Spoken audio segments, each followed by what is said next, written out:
Bueno, entonces Ujú. Sí. vamos a dar inicio a la revisión de esta noche, que la primera parte va a ser una revisión general de lo que es anatomía y fisiología, bien genérico lo que vamos a hablar, y luego ya en la segunda hora vamos a enfocarnos a un sistema en particular. Entonces vamos a ver en general lo que es esto.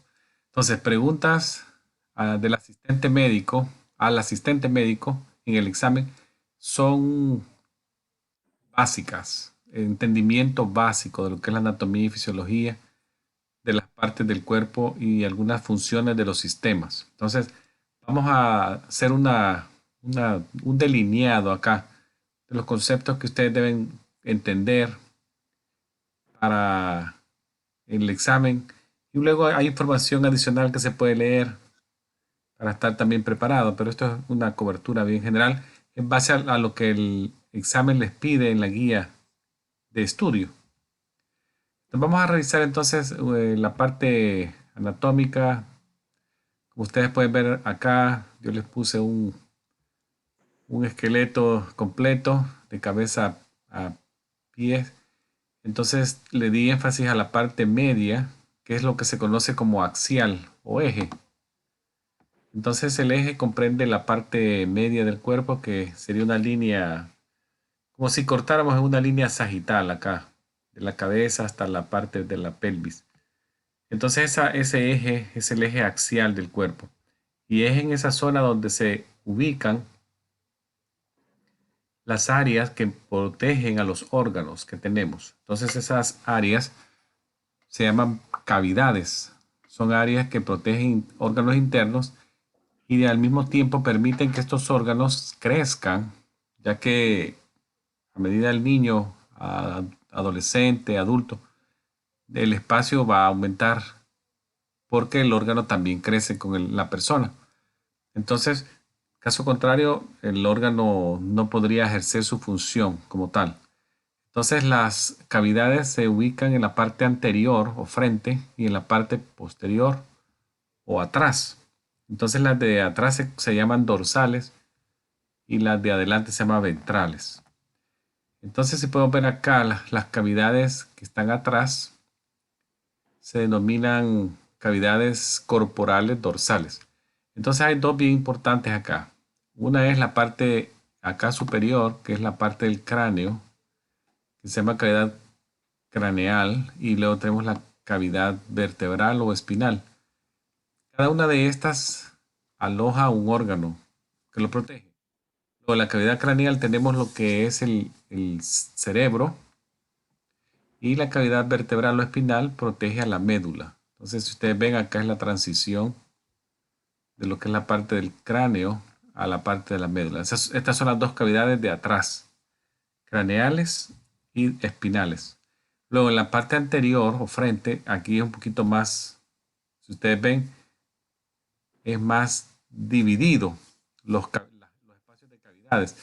Tenemos una parte superior que se conoce como cavidad torácica o tórax y tenemos una cavidad inferior que se conoce como abdomino pélvica. Entonces acá tenemos estas que yo puse acá en rojo, rectángulos rojos. Este grande es la cavidad abdominopélvica y la cajita superior acá es la cavidad torácica. Si ustedes pueden ver, la cavidad torácica también se subdivide y hay un espacio justo al centro que se conoce como mediastino, que el nombre nos orienta un poquito mediastino. Y es donde se ubica el corazón, que acá está pintadito en verde. Y luego tenemos una parte superior al corazón, que es donde se ubican grandes vasos y también la, la división de la tráquea que viene acá, así. La tráquea que se convierte en bronquios, acá, más o menos, por así. Y también hay nervios, ahí hay unos nervios importantes también, pero en la cavidad del mediastino. Y luego tenemos las dos cavidades pleurales, que son parte de la cavidad torácica. Si ustedes ven, se dividen un poco para ubicar los órganos. En las cavidades pleurales tenemos a los dos pulmones, izquierdo y derecho. El pulmón izquierdo es ligeramente más grande en comparación del izquierdo. Ligeramente digo esto. Y tanto que se divide en 3 porciones acá. Y el izquierdo solamente se divide en 2.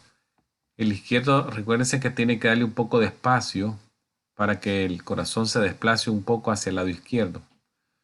Esas son las cavidades pleurales, el mediastino y la cavidad cardíaca acá. Luego la cavidad abdominal pélvica un poquito más grande y viene del diafragma, que está acá, este músculo. Acá. De la zona del diafragma hasta la pelvis es la cavidad abdominopélvica. Entonces esa cavidad se puede dividir para darnos un poquito más de ubicación, cómo los órganos se ubican ahí. Y tenemos, si trazamos una línea imaginaria de la parte media del cuerpo, lo del eje que habíamos hablado, axial, y luego trazamos una lateral de izquierda a derecha que pasa por el ombligo.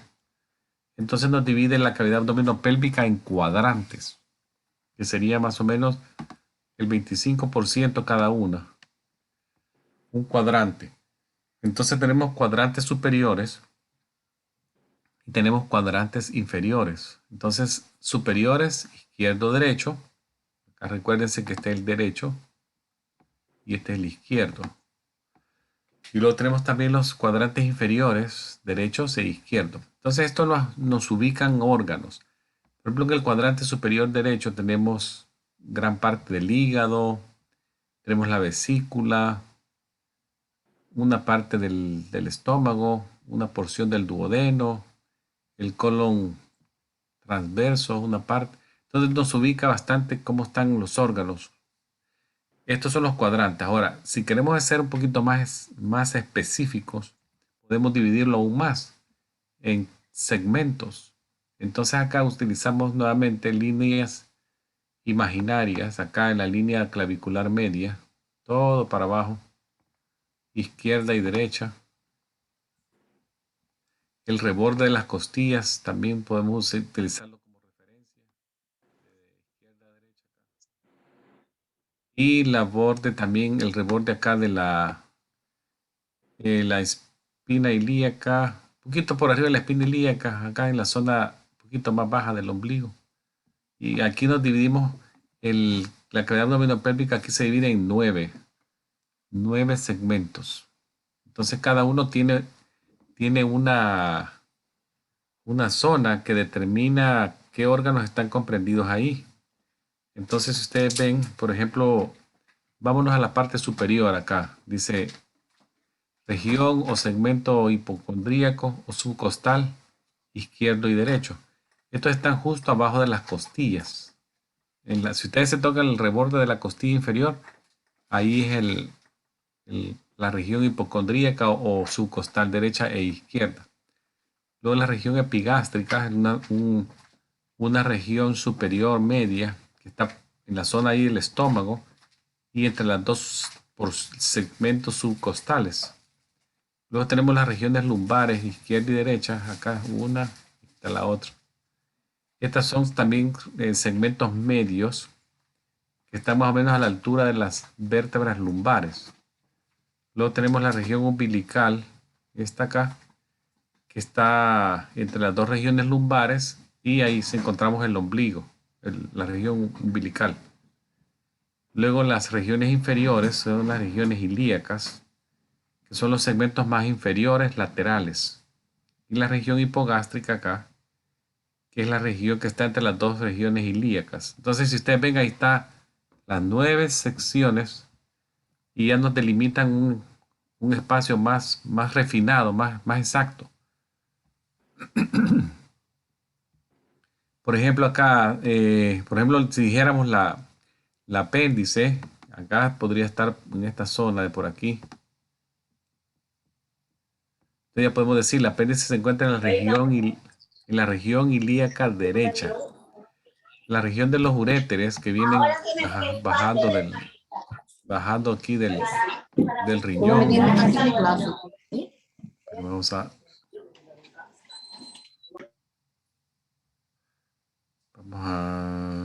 Puede seguir, profesor, ya sí, se apagó okay. el micrófono. Sí. Bueno, entonces usted ve los uréteres también se pueden ubicar en las regiones lumbares y así todo lo podemos ubicar muy detallado usando estas secciones. Esta es otra forma de dividir el abdomen y la pelvis. Luego, esa es la anatomía topográfica, la anatomía de posiciones. Luego, hablando un poquito de lo que es la anatomía ya a nivel celular, aquí voy a hablar breve porque esto es bien amplio, no se podría cubrir en una noche, es material bastante amplio, pero podremos hablar de las que son conocidas como biomoléculas o moléculas biológicas, que tiene que ver con lo que son las moléculas orgánicas que encontramos en la comida, básicamente. Es la comida, que es la fuente de energía para animales y personas, la cual nosotros comemos para obtener energía y que el metabolismo de las células se realice.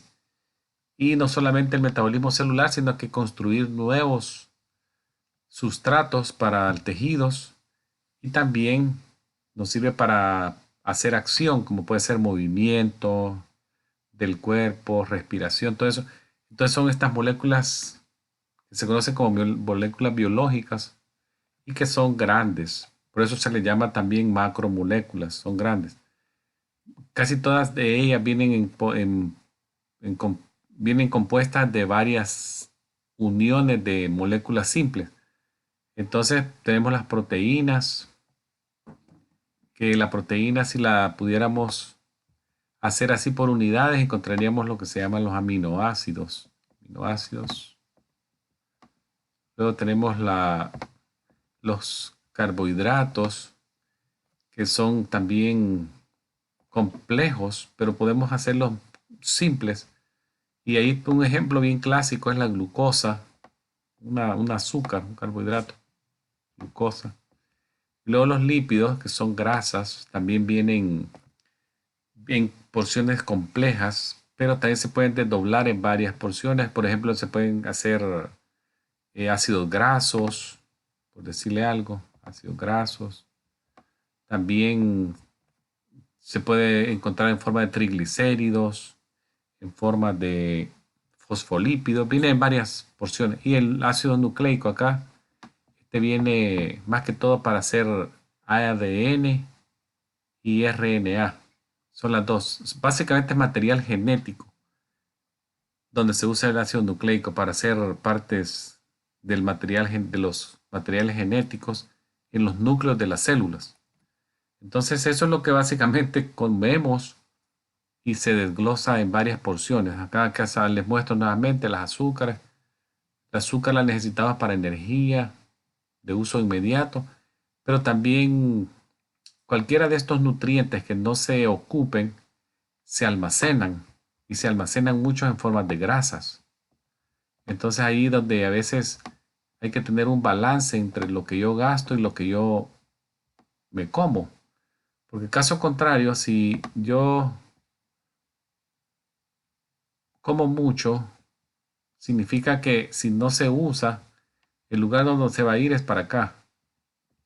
Entonces, si se come mucho, también hay que buscar una manera de que el cuerpo lo utilice y lo disminuya y que solamente quede un residual bien poco y lo que se ocupa para cosas intrínsecas del cuerpo, que son como mantener el metabolismo básico, entonces cosas de la digestión, todo eso. Entonces, eso se está hablando actualmente mucho en las universidades y colegios, cómo se puede hacer mucha actividad para que no caer en sobrepeso y obesidad, que es algo que se ha llamado ahora como la epidemia de la obesidad, porque demasiados casos se están viendo y básicamente tiene que ver con el balance de lo que se come y lo que se gasta.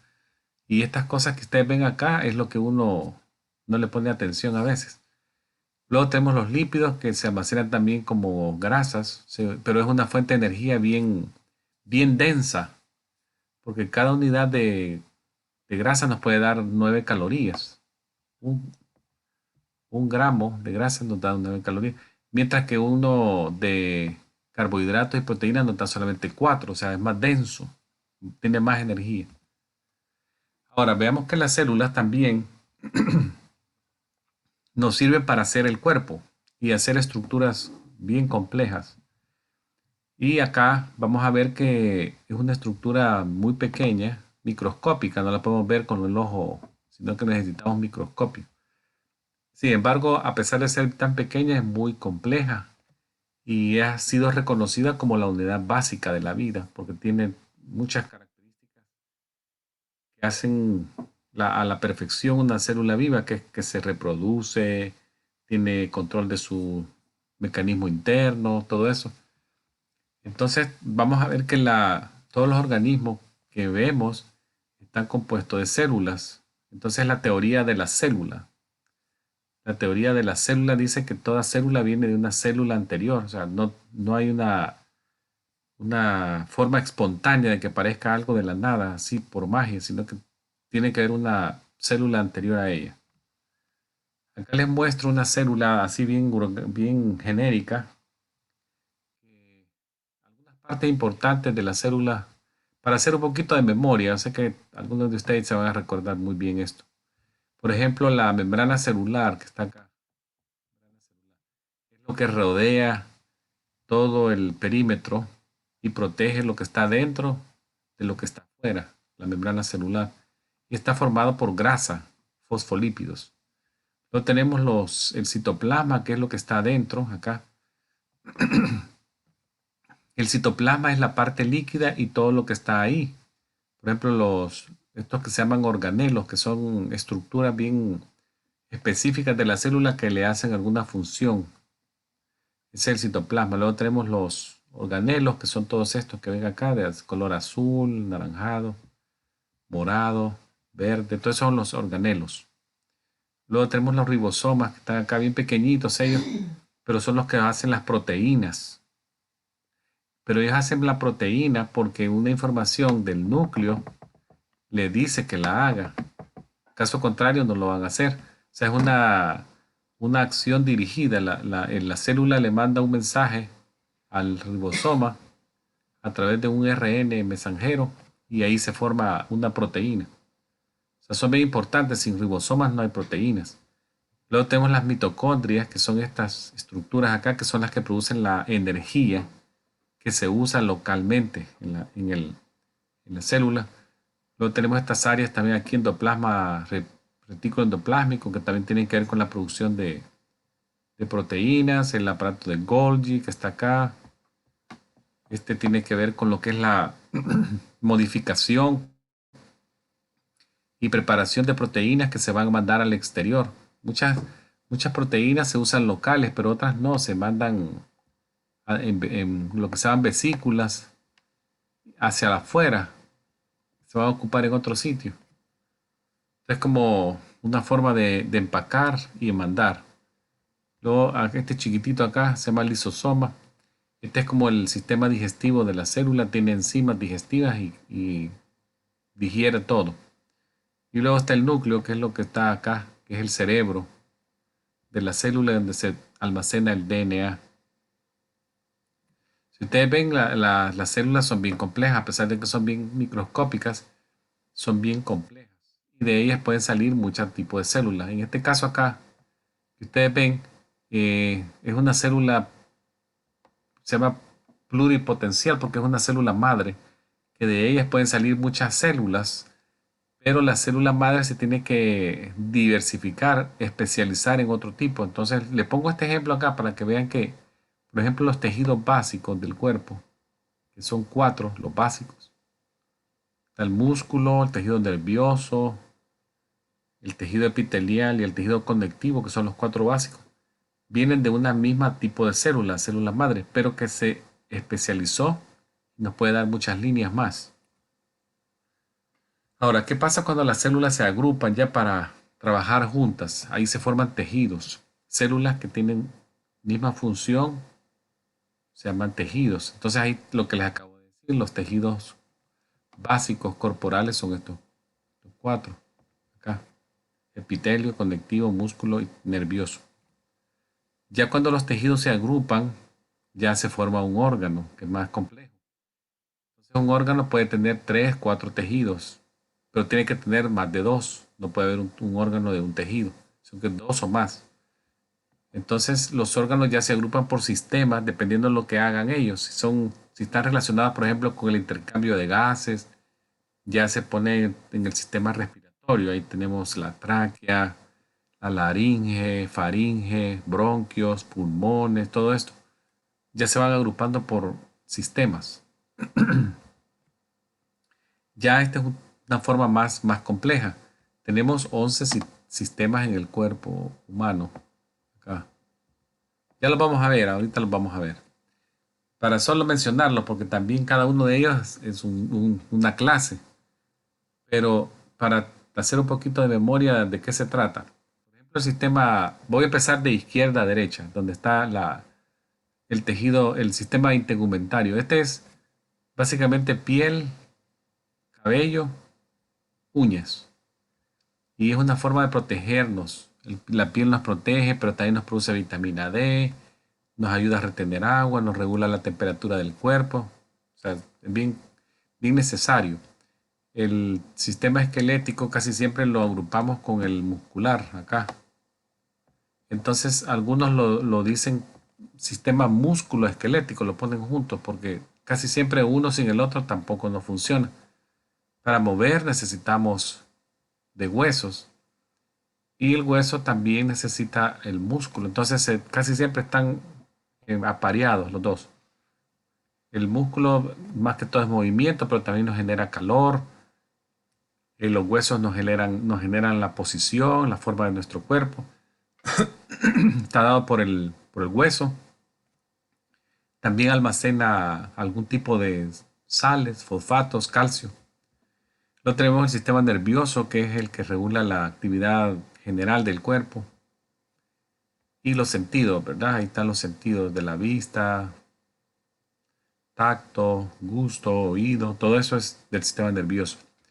El sistema endocrino es aquel que a través de hormonas nos hace funcionar el cuerpo. Hay distintas glándulas, aquí las pueden ver. Va desde la glándula pineal, pituitaria, tiroidea, el timo, la glándula adrenal. Y tenemos acá unas glándulas que son de los aparatos reproductores. Luego acá el sistema circulatorio lo vamos a ver más en detalle en la segunda hora. Tenemos el sistema linfático, que también es otro sistema que está relacionado con la protección, la inmunidad. Hay varios órganos primarios y secundarios linfáticos. Ahí tenemos las amígdalas, el timo, el vaso y el sistema linfático. Luego tenemos el sistema respiratorio. Este sistema respiratorio básicamente tiene que asegurar que entre oxígeno y salga dióxido de carbono a través de unos órganos que empiezan en la nariz y terminan en el pulmón, en el alvéolo. Entonces, eso es. Luego el sistema digestivo, que es la nutrición, la alimentación, procesa los alimentos y les absorbe el nutriente y luego lo transporta a los sitios a través del sistema circulatorio. Luego el sistema urinario, que es el sistema excretor regulador del balance ácido-base en el cuerpo. También tiene que ver en la reproducción de glóbulos rojos, ya que produce una hormona que se llama eritropoyetina. Luego tenemos el sistema reproductor masculino y femenino, también ahí se producen algunas hormonas que se usan durante el desarrollo y durante toda la vida. Vamos a revisar algunos sistemas específicos que tienen que ver con lo que es la clase de hoy, la revisión de hoy. Uno de ellos es el sistema urinario. Ya más o menos mencionamos un poco el sistema urinario. Reconozcamos los órganos. ¿Cuáles son? Tenemos, por ejemplo, dos riñones, que son los encargados de filtrar sangre y producen la orina. Acá lo ven.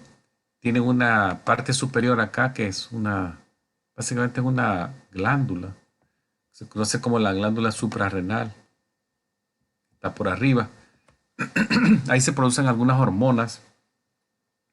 Por ejemplo, la aldosterona, el cortisol, la epinefrina se produce ahí.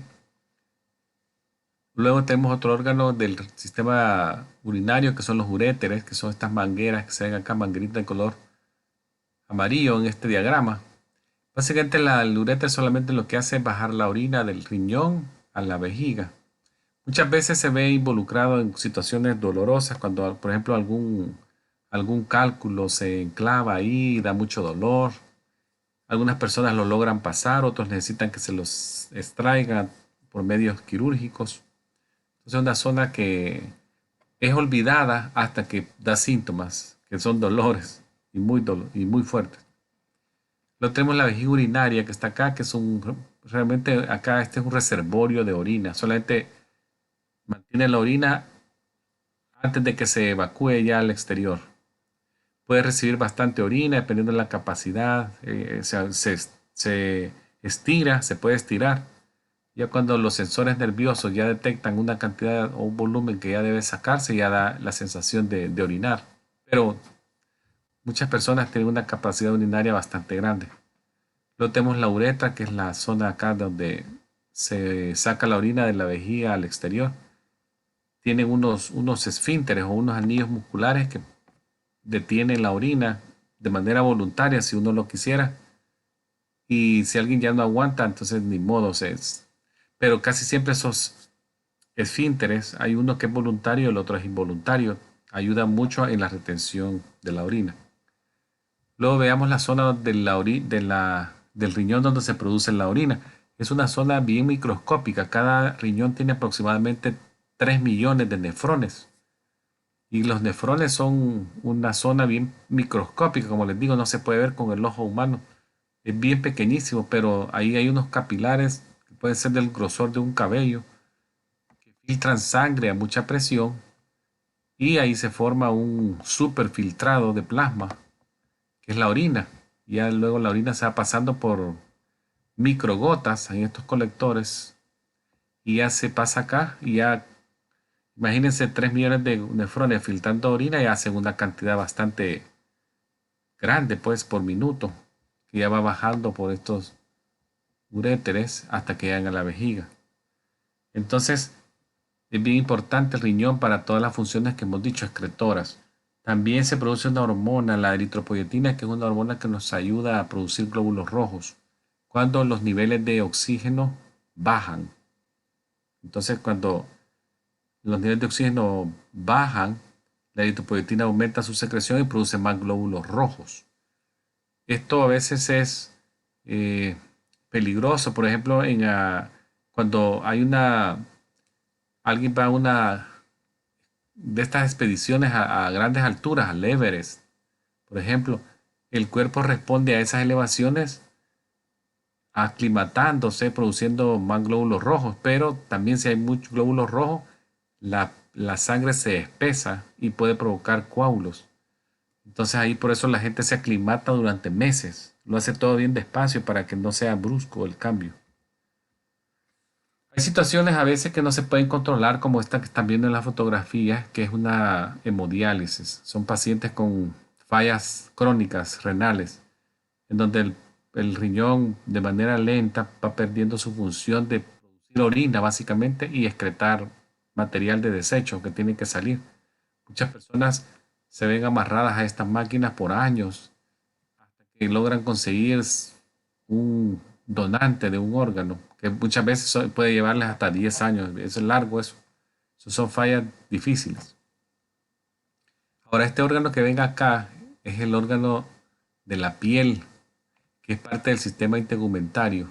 Entonces la piel, acá les pongo un poquito de memoria, hagamos. Acá la parte más superior es la epidermis, la que está inmediatamente por abajo es la dermis y la que está abajo de la dermis es el tejido celular subcutáneo, que básicamente es grasa con otros componentes. Ahí están los receptores nerviosos, la papila del cabello.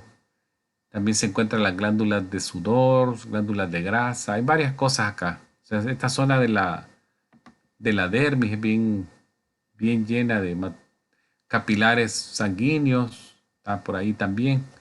Entonces este sistema básicamente nos protege, como les dije, del medio ambiente. Entonces es bien importante mantenerlo sano y que no se vaya a romper ninguna área, porque la piel intacta protege, la piel con úlceras o raspones o abrasiones quemaduras, todo eso sí está expuesta a infecciones y pérdida de líquidos. Acá les pongo algunas fotos de lesiones, por ejemplo, en esta zona de acá. Las lesiones de la piel tienen nombres y los nombres están relacionados más que todo a la profundidad de la lesión y si contienen algo en ellos.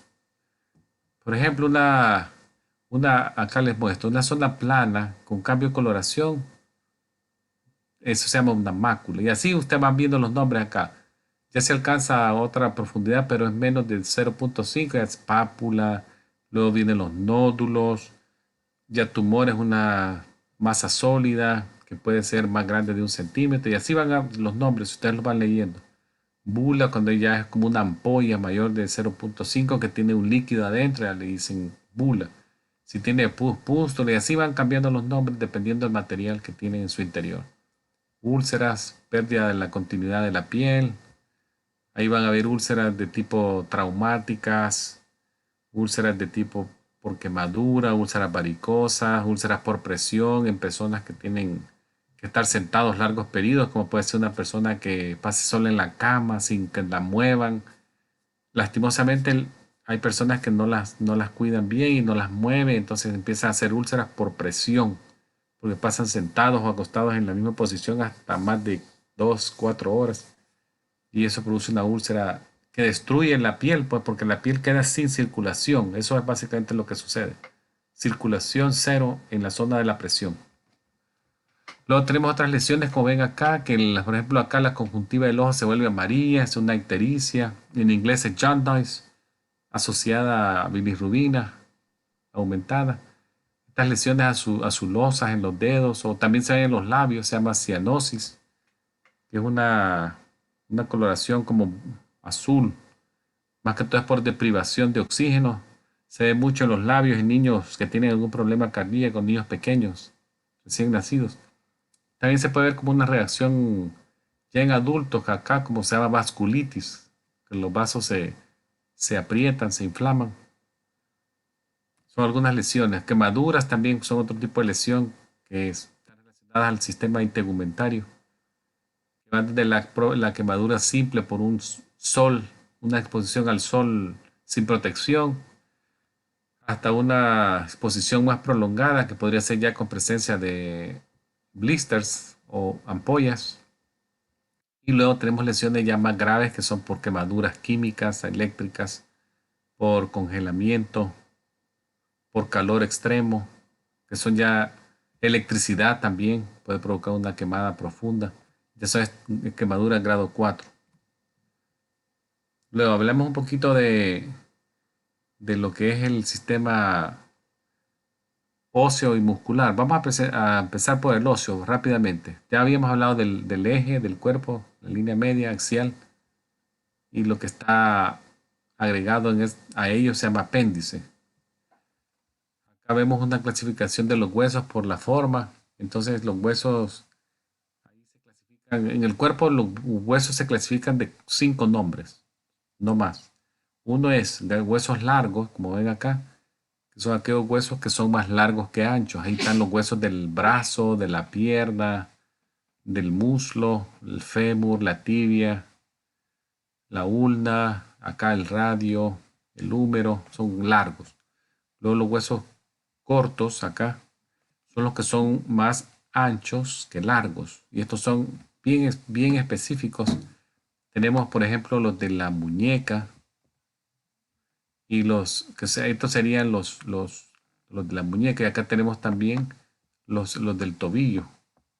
Acá son huesos cortos. Entonces, los carpales y las tarsales. Ahora tenemos los huesos planos. Acá. Estos son huesos que son delgados, que casi siempre sirven para inserción de músculos. Ahí tenemos el esternón, como ven acá. Tenemos también en la espalda el omóplato, un hueso plano. Y los huesos de la cabeza, acá los del cráneo. Son huesos planos. Luego tenemos estos huesos irregulares, que son aquellos que no se pueden ubicar en cualquiera de los tres. No lo puede ubicar uno ni en plano, ni largo, ni en corto o pequeño. o sesamoide, también hay otra clasificación. Entonces se le llama hueso irregular. Ahí tenemos las vértebras. Huesos sesamoides, que son aquellos huesos que se encuentran adentro del músculo, del tejido muscular, como son aquellos, por ejemplo, la patela o la rótula. Tiene otro nombre, patela o rótula. Y algunos pequeñitos de la mano, que por acá hay unos huesos sesamoides a veces. Entonces ahí tenemos los huesos. Algunas patologías de los huesos que valga la pena mencionar. Por ejemplo, acá tenemos esta la artritis reumatoidea, que es una enfermedad degenerativa crónica. También osteoartritis, que puede ser en cualquier parte del cuerpo, puede haber osteoartritis, de la mano, pies, del cuello. No hay área que se quede exenta si hay osteoartritis. Luego tenemos fracturas, por supuesto, esta radiografía acá muestra una fractura compleja. Y luego tenemos las desviaciones también de la columna, la escoliosis, la cifosis, la lordosis. Esa cifosis es lo que es como la joroba, ¿verdad? Luego la escoliosis es una desviación lateral prominente y la lordosis es una curvatura lumbar exagerada también acá. Son tipos de deformidades de la columna. En el tejido muscular, el sistema muscular, ahí vemos que hay tres tipos de músculo. Uno es el músculo liso, el músculo esquelético y el músculo cardíaco. Son los tres músculos que tenemos en el cuerpo. En cualquiera de esos ubicamos los músculos del cuerpo.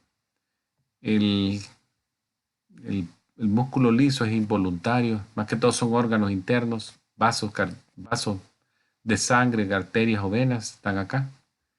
Músculo cardíaco solamente en el corazón lo vamos a encontrar y el músculo esquelético sí está en muchas partes, que son partes voluntarias, de movimientos voluntarios. Son músculos largos, casi siempre, los músculos esqueléticos.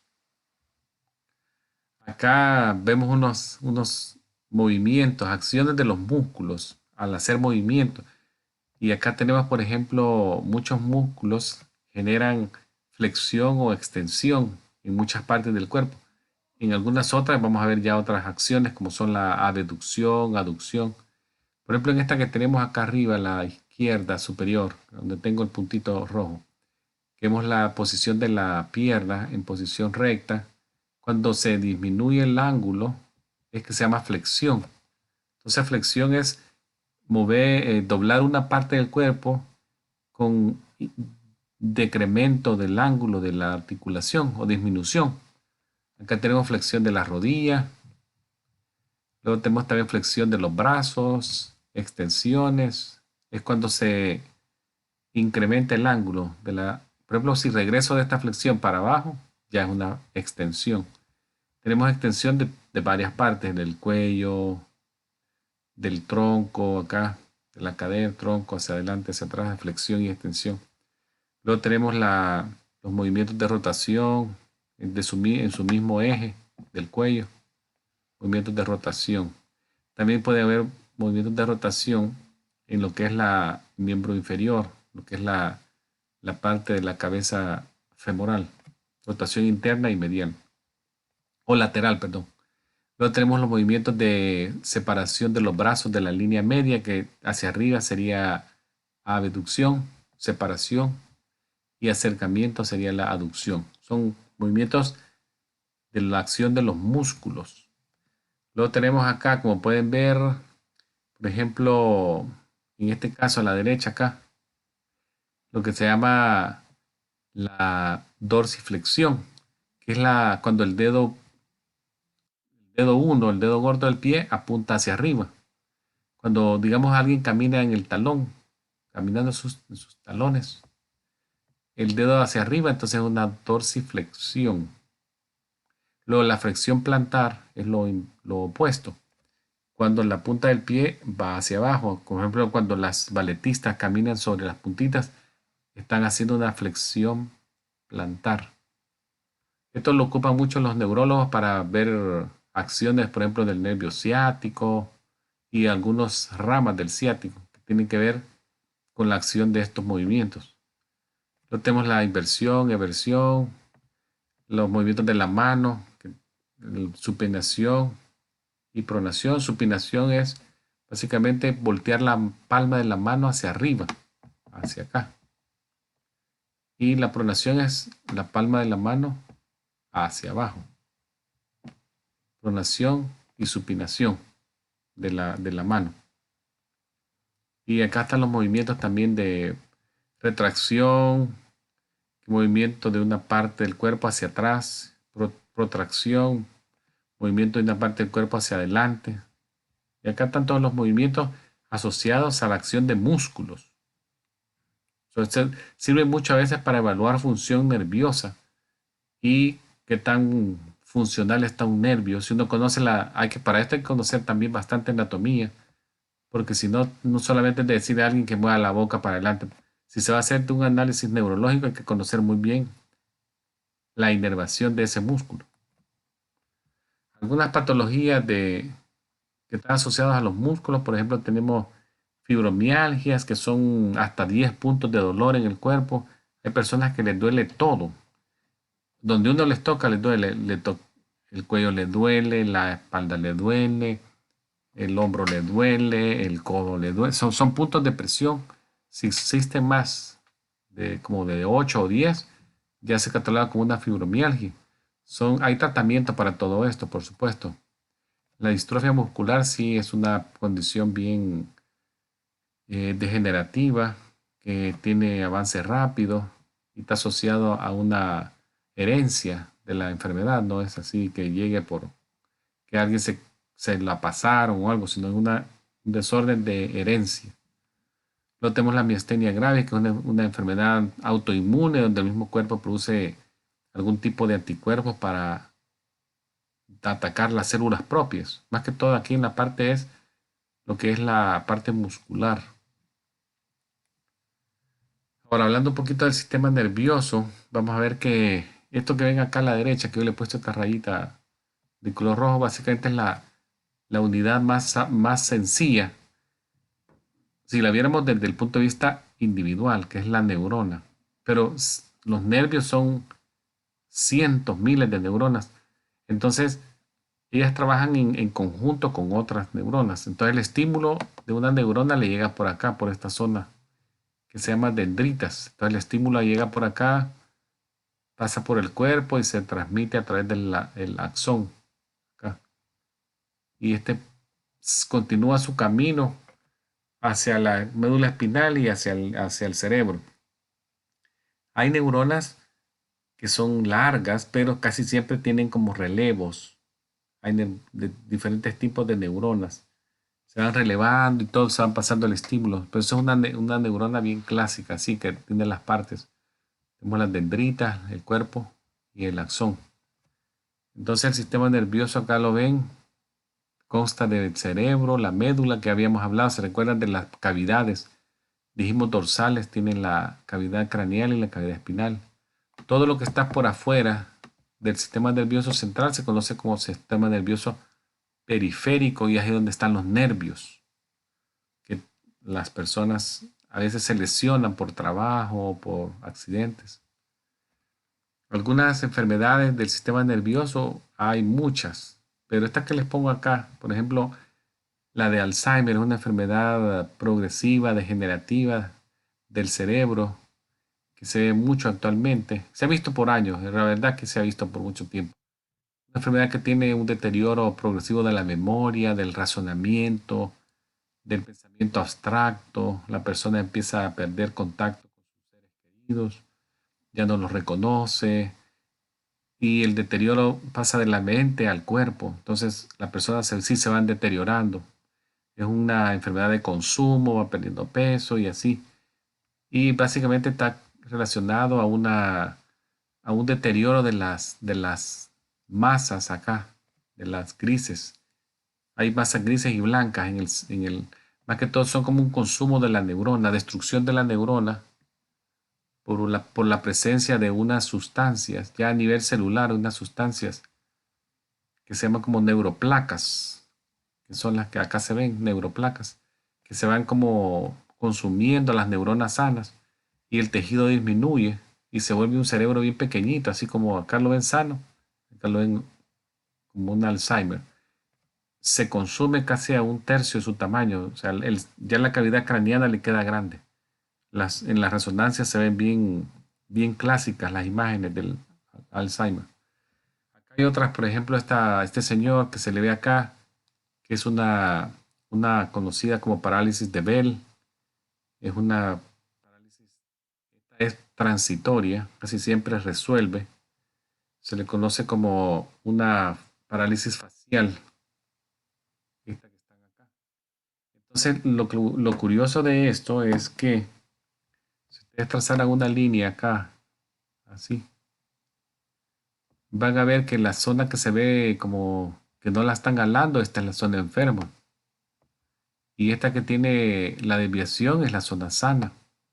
Lo que está pasando acá es que no hay contratracción. Entonces no hay nada que ale el resto del rostro. Entonces hay una desviación hacia el lado sano. Entonces es una desviación, una debilidad de los músculos faciales. Es temporal. Parálisis de Bell se conoce. Probablemente este señor a los 2, 3 meses pudo haber resuelto su caso y ya se vea bien. Su rostro otra vez simétrico, con una mirada simétrica, sin desviación. Esto que vemos acá es una niña que probablemente está teniendo una crisis convulsiva, epilepsia, es otro trastorno del sistema nervioso que está asociado a como signos ectópicos de neuronas. Luego tenemos acá lo que es la ciática, que es una enfermedad también inflamatoria del nervio ciático, que es una rama acá del plexo sacro, de las raíces lumbares y ciáticas que acá se unen y forman el plexo sacro. Entonces muchas veces está asociado a dolor grande, dolor excesivo, que se ve más que todo en la parte posterior de la pierna, es una ciática. Muchas veces también está asociado a hernias de discos. Y acá tenemos lo que es lo que se conoce como enfermedad de ALS o esclerosis lateral amiotrófica o enfermedad de Lou Gehrig, que también es una degeneración de las neuronas en el cerebro y la médula espinal progresiva. Esta es una enfermedad que se observa mucho ya en personas adultas, no en niños. Ya adulto, de manera muy desconocido el origen, van desarrollando ya trastornos motores que al principio son leves, pero son progresivos. Entonces llegan hasta dificultad para respirar. Puede llegar un momento que necesitan hasta un ventilador y todo eso. Y la mayoría de ellos tiene una muerte, pero puede llevarse unos años. Entonces creo que esto es lo que les quería compartir en la primera hora de lo que es la parte de anatomía y fisiología. Espero haber cubierto lo más importante que necesitan. Y en la segunda hora vamos a ver lo que es el aparato circulatorio. Ok, profesor. Sí, muchas gracias.